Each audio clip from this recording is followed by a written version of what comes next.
Bienvenue dans ce nouvel épisode. Aujourd'hui, je vais te parler de notre réaction face à la souffrance de l'autre. C'est pour moi un sujet qui est essentiel pour pouvoir mieux se connaître et surtout pour pouvoir expérimenter la vie de manière profonde. En ce moment, c'est aussi un sujet qui est très vivant par rapport à tout ce qui se passe dans le monde et qui me fait aussi beaucoup réfléchir sur moi-même et sur ma réaction par rapport à la souffrance de l'autre.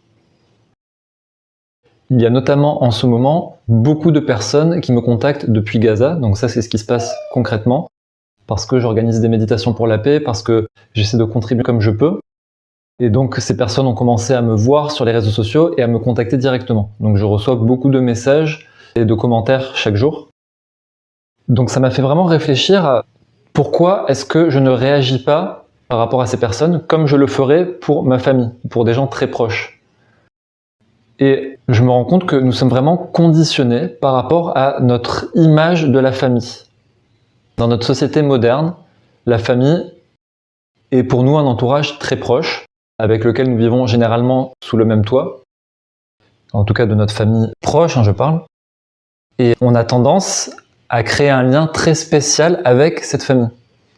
Il faut savoir qu'aujourd'hui, dans encore beaucoup de communautés, et encore plus par le passé, les familles étaient complètement mélangées, on vivait en communauté. Donc il y avait beaucoup moins cette séparation. Aujourd'hui, il y a une séparation très concrète entre les personnes. C'est-à-dire juste entre nos voisins, il y a un mur épais qui nous sépare, et on a l'habitude de rentrer chez nous, dans notre maison, notre appartement, on ferme la porte, souvent à clé, et on se confine dans cet espace. Ce qu'on voit pas avec ça, en réalité, c'est qu'on s'enferme nous-mêmes avec ces murs. Et on se coupe de l'autre, et du coup, ça crée encore plus de séparation. On perd la conscience du fait que nous sommes tous reliés. J'en parle souvent, mais nous faisons tous partie de cette même conscience globale. Nous sommes tous une grande famille. La famille, ce n'est pas simplement parce qu'on a des enfants et qu'il y a entre guillemets un lien de sang, parce qu'en réalité c'est le même sang qui coule dans toutes nos veines. La famille, c'est les êtres au sens large, on est tous reliés. Donc je reviens à cette question de, tiens, quand je vois de la souffrance devant moi, pourquoi est-ce que je réagis différemment? Donc d'une part ce que je viens de dire par rapport à ces conditionnements, et d'autre part, parce que la fuite est beaucoup plus facile. C'est-à-dire qu'il est beaucoup plus facile de détourner l'attention, d'ignorer et de revenir à ses activités personnelles pour venir nourrir ses besoins et désirs personnels. Je jette aucune pierre en disant ça, parce que moi-même je l'ai beaucoup fait et je le fais toujours. Et j'entends que c'est en grande partie parce que la société dans laquelle on vit aujourd'hui nous pousse à accomplir des choses, parfois rend la vie un petit peu difficile, et donc on a peu de temps, peu d'espace pour détourner le regard de nous-mêmes, de voir ce qui se passe autour. Et on peut vite avoir des réactions comme « Non mais c'est bon, j'en ai marre des personnes qui demandent, non mais j'ai pas le temps, de toute façon il faut que je m'occupe de moi, il faut que je m'occupe de ma famille. » Donc tout cela fait que, sans le savoir, inconsciemment, on continue de nourrir cette séparation. Et on perd de vue le fait que nous sommes tous une grande famille.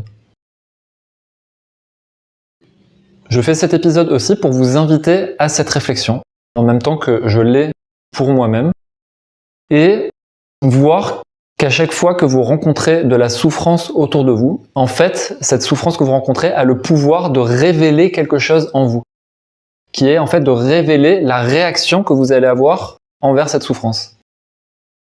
Et donc, pour expérimenter la vie de manière plus profonde, ça demande d'aller chercher en nous ce qui va venir aider cette souffrance. Parce qu'en fait, on aide notre famille et on aide même nous-mêmes, puisque nous avons tous cette même conscience. Donc s'en séparer, c'est aussi se séparer de nous-mêmes, de notre propre profondeur.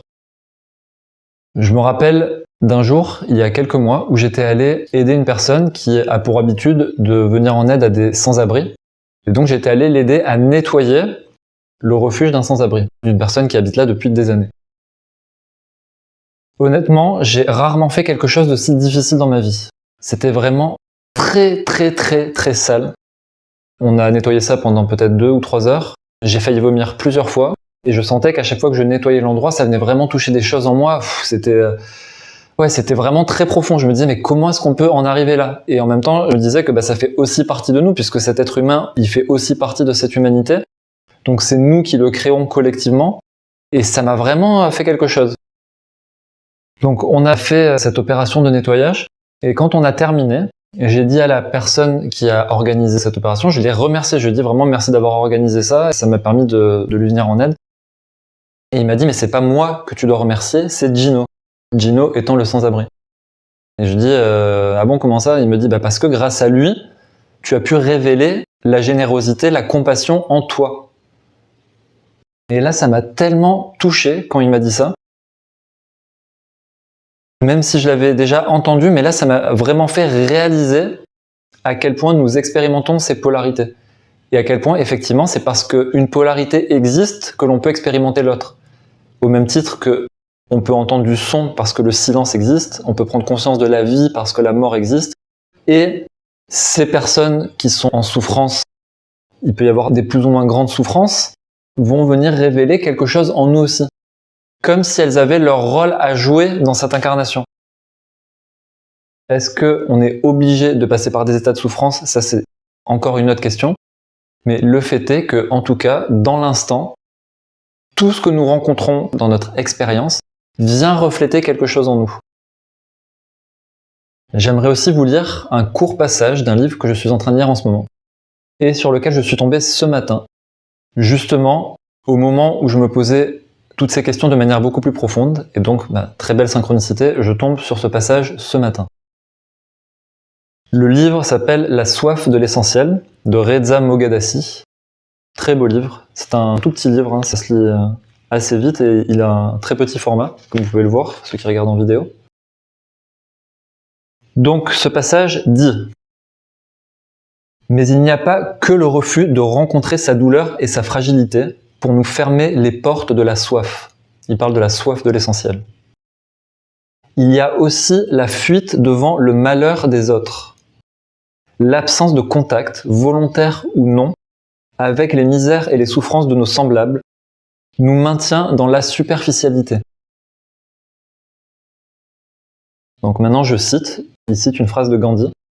« Souvenez-vous du visage de l'homme le plus pauvre et le plus faible que vous ayez jamais vu. Et demandez-vous si les projets que vous envisagez seront de quelque utilité pour lui. » Donc cette phrase est de Gandhi. Ensuite, Reza Moghadassi reprend.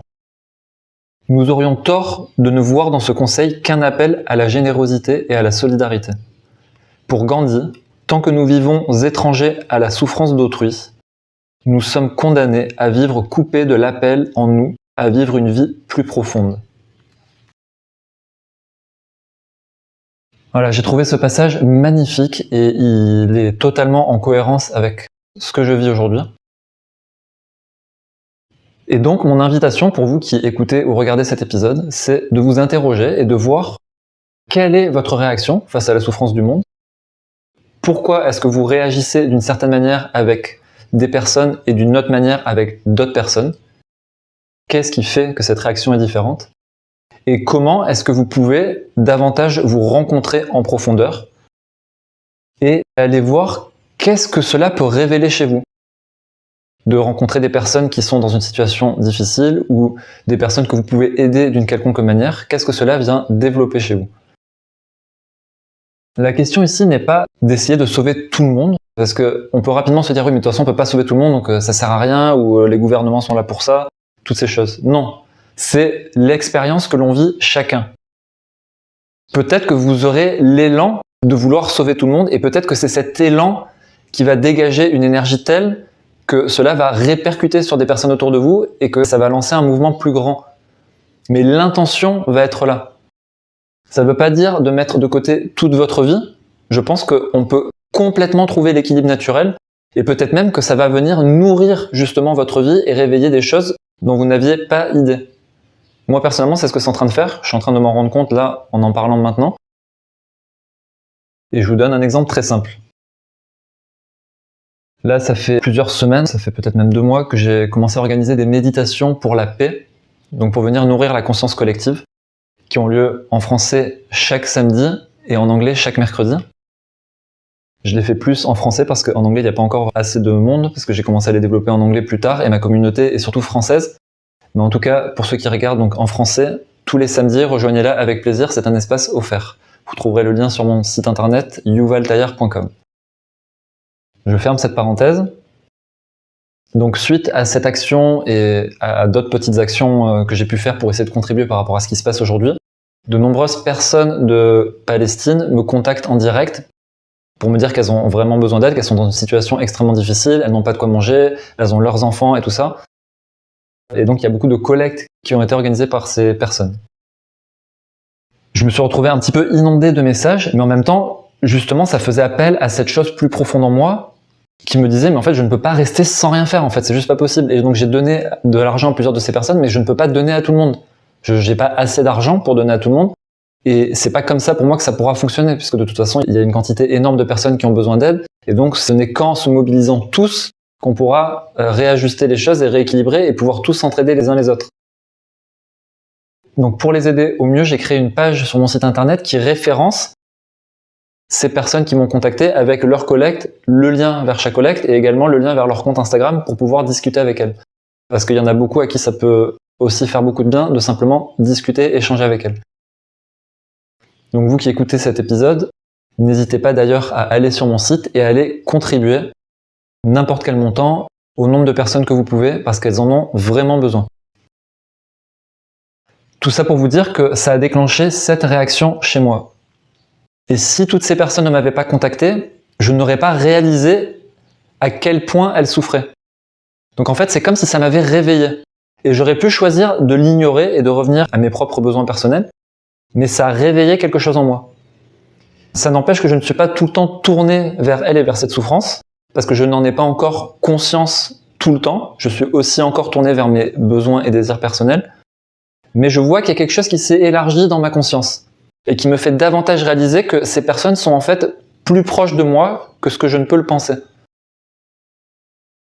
Et donc ça me fait reconnecter à cette famille, à cette grande famille mondiale, universelle, et réaliser que je n'ai pas envie que ces personnes vivent ça, je n'ai pas envie que ces personnes souffrent, au même titre que je n'aurais pas envie que mon frère ou mes parents ou mon entourage proche vivent ça. Voilà. Donc on arrive à la fin de cet épisode. Je souhaite que ça puisse également vous faire réfléchir sur cette question de souffrance et notre réaction face à la souffrance. Encore une fois, pas pour se jeter des pierres, mais juste pour voir qu'est-ce que ça peut révéler en nous et comment, grâce à ça, on peut toucher à quelque chose de beaucoup plus profond en nous-mêmes et dans notre expérience de la vie. Et bien sûr, comment, à travers ça, on peut se diriger vers un monde que l'on veut davantage voir. Un monde qui est beaucoup plus relié par le cœur que par les intérêts personnels. Et comment est-ce qu'on peut donner vie concrètement à ce monde. Merci beaucoup pour votre écoute et je vous dis à bientôt pour le prochain épisode.